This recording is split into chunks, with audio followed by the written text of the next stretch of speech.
जब मोहल्ले के लोग पार्षद के साथ मिल करके नगर पालिका पहुंचे, नगर निगम के ऑफिस पहुंचे और आयुक्त से मिले, तो आयुक्त ने क्या बहाना बनाया? देखिए, आयुक्त ने यह कहा कि हमारे पास पर्याप्त मात्रा में ट्रक नहीं है। हम उससे आगे बढ़ रहे हैं। आयुक्त ने पर्याप्त मात्रा में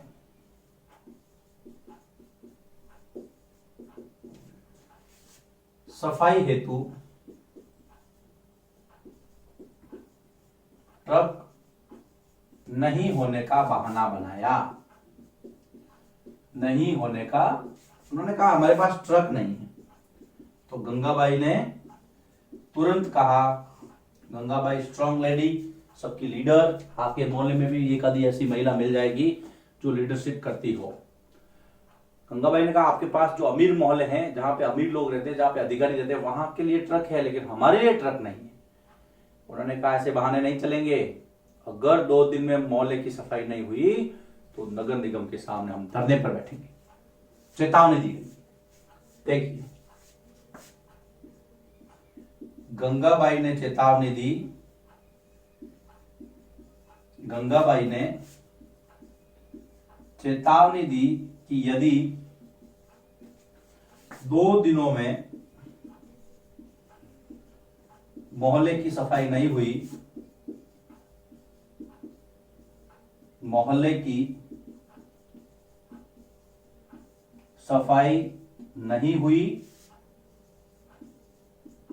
तो औरतें नगर निगम के सामने धरने पर बैठ जाएगी।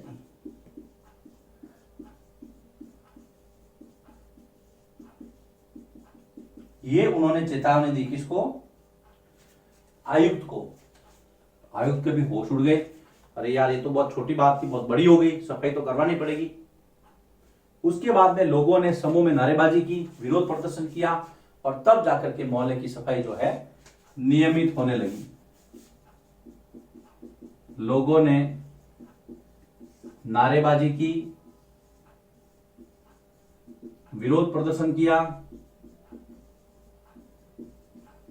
विरोध प्रदर्शन किया,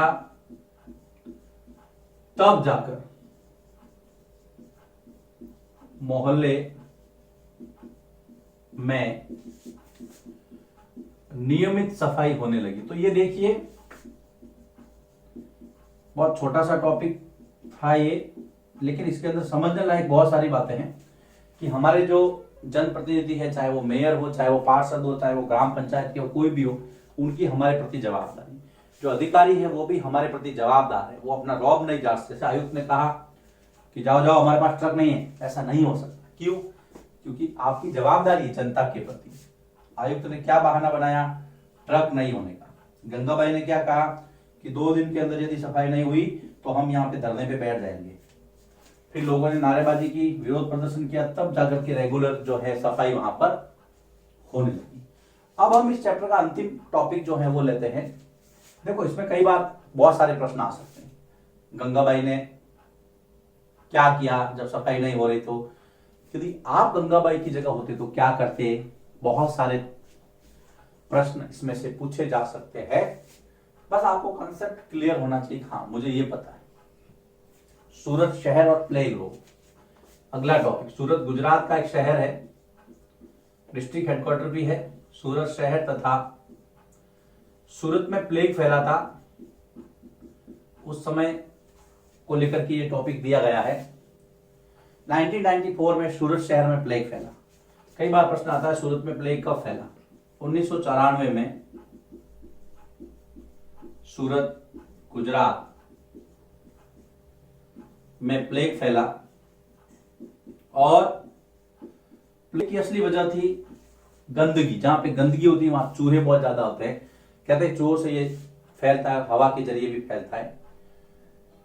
प्लेग हवा के जरिए फैलता है। हवा के जरिए जो बीमारी फैलती है वो बड़ी घातक होती है। जिन लोगों को प्लेग हो जाता है उन्हें दूसरों से अलग भी रखना पड़ता है। देखिए, छोटी छोटी जानकारियां दी हैं, बाकी आप साइंस में इसमें बहुत ज्यादा समझ सकते हैं। प्लेग हवा के जरिए फैलता है प्लेग हवा के जरिए फैलता है। जिसे प्लेग होता है, जिसे प्लेग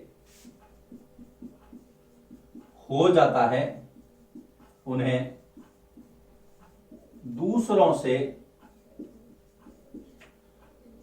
अलग रखना पड़ता है।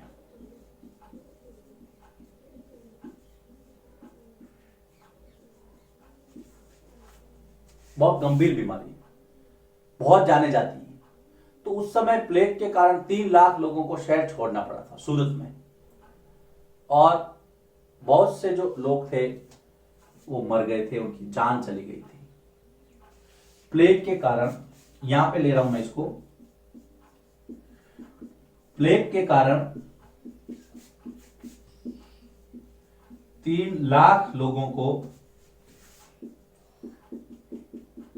प्लेग के कारण 3 लाख लोगों को शहर छोड़ना पड़ा था।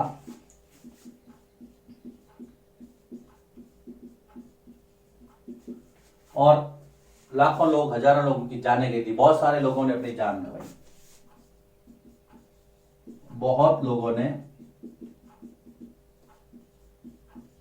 जान गंवाई। तो ये सारी जो चीजें थी, उसके बाद में जो सफाई है, प्लेग का जो डर था, लगा कि और भी ज्यादा भयंकर बीमारी आ सकती, तो प्लेग के डर ने अनिवार्य कर दिया कि नगर निगम जो है अपना काम, सफाई वाला काम मुस्तैदी से करे। तो यहां लिखते हैं हम, प्लेग के डर ने यह अनिवार्य किया, अनिवार्य मतलब कंपलसरी, जरूरी, कि नगर निगम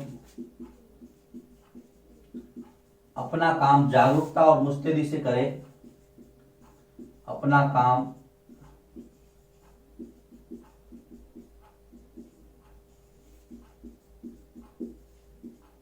मुस्तैदी से करे, ताकि ऐसी कोई बीमारी नहीं फैले। आज चंडीगढ़ के बाद में शहर सफाई के मामले में सूरत दूसरे नंबर पे आता है। यह था चैप्टर नगर प्रशासन। क्या क्या पढ़ा? चारों बच्चे गली में क्रिकेट खेल रहे थे, खेलते खेलते ट्यूबलाइट फोड़ दी रेहाना ने, सब लोग डर गए। अब क्या करें? तभी उनके दिमाग में प्रश्न आया कि अब पैसे किसको दे, ट्यूबलाइट कैसे चेंज होगी। यस्मीन खाला के घर गए। यस्मीन खाला नगर निगम में सफाई विभाग में, लेखा विभाग में कार्यरत थी। उन्होंने बताया कि ये जो काम है वो नगर निगम का है।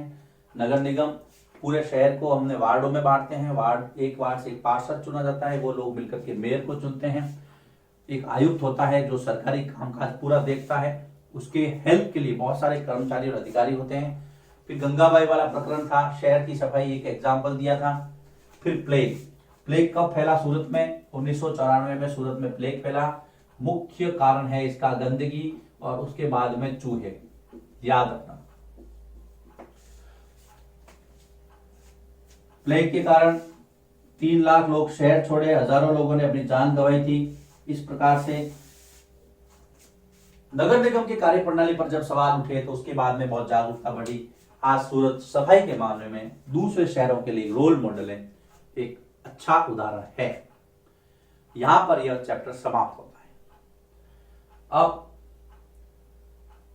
6th क्लास के सिविक्स के सारे चैप्टर्स के वीडियोज नवा एकेडमी चैनल पर उपलब्ध है। इस वीडियो के साथ में जितने चैप्टर है, 9 चैप्टर है सिविक्स के, 9 के 9 चैप्टर चैनल पर उपलब्ध है, उसके वीडियो उपलब्ध है। अगर आपने किताब नहीं मंगवाई तो मंगवा लीजिए, बहुत काम आने वाली है आपको। फाइनल एग्जाम सिविक्स के अंदर अब रिवीजन चलेगा, रिवीजन क्लासेस चलेगी। जब जब टाइम मिलेगा तब तब आपको नोटिफिकेशन के जरिए बता दिया जाएगा। इसलिए यदि आपने नवो एकेडमी को सब्सक्राइब नहीं किया है, सब्सक्राइब कीजिए, जिससे कि नोटिफिकेशन आपको लगातार मिलता रहे।